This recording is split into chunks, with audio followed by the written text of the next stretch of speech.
ప్రభాస్ హీరోగా సందీప్ రెడ్డి వంగ దర్శకత్వంలో తెరకెక్కుతున్న భారీ ప్రాజెక్ట్ స్పిరిట్. ఈ సినిమా మీద చాలా అంచనాలు ఉన్నాయన్న సంగతి మనందరికీ తెలిసిందే. ఈ సినిమాలో తొలుత హీరోయిన్గా దీపికా పదుకొనేను తీసుకున్నప్పటికీ అనుకోని పరిణామాల వల్ల ఆమె స్థానంలో తాజాగా తృప్తి దిమ్రీని ఎంపిక చేశారు. ముఖ్యంగా దీపికా పదుకొనే కథను ముందుగానే లీక్ చేసిందని, స్పిరిట్ పూర్తిగా ఏ రేటెడ్ సీన్లతో నిండి ఉంటుంది, బోల్డ్ సీన్లు చాలా ఎక్కువగా ఉంటాయని పుకార్లు మొదలైపోయాయి. ఇదంతా ఆమె వ్యక్తిగతంగా లీక్ చేయలేదన్నా ఆమె పిఆర్ టీం నుంచే ఈ కథనాలు బయటకు వచ్చాయని సమాచారం. ఇంతవరకు ఈ వ్యవహారంపై సందీప్ రెడ్డి వంగ నిశ్శబ్దంగా ఉండగా ఇప్పుడు మాత్రం ఎమోషనల్ అయ్యి ఓ కఠినమైన ట్వీట్ ద్వారా తన ఆవేదనను వ్యక్తం చేశాడు.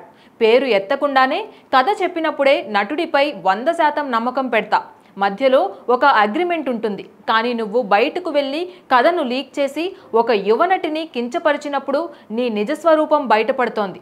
ఇది నీ ఫెమినిజమా అంటూ తన బాధను, ఆవేశాన్ని అక్షరాల రూపంలో బయటపెట్టాడు. అయితే అంతేకాకుండా నా సినిమా అంటే నా జీవితం, దానికి ఏ ఒక్కరి కోసమైనా రాజీ పడను, నాకేం తేడా లేదు, కథ అంతా బయట పెడితే కూడా అంటూ తన ఆవేదనను వ్యక్తపరిచాడు.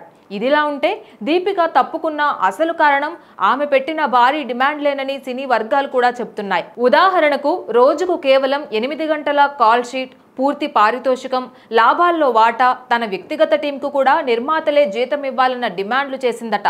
అందుకే ఆమెను ప్రాజెక్ట్ నుంచి తప్పించినట్లు తెలుస్తోంది. అయితే ఆమె ప్రాజెక్ట్ నుంచి బయటకు వెళ్లిన తరువాత ఆమె సైడ్ నుంచి సినిమా మీద నెగిటివ్ ప్రచారం ప్రారంభమైందన్న ఆరోపణలు జోరుగా వినిపిస్తున్నాయి.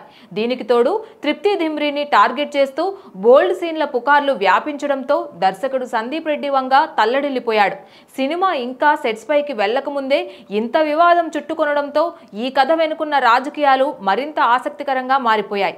అయితే సందీప్ తన ట్వీట్ ద్వారా స్పష్టంగా చెప్పిన విషయం ఏమంటే, కథ కంటే ముందు తనకి సినిమాపై ఉన్న ప్రేమ, తన స్వాభిమానాన్ని కాపాడుకోవడమే ముఖ్యమని చెప్పాడు. Please subscribe to the channel and download the Politicos app from the links in the description.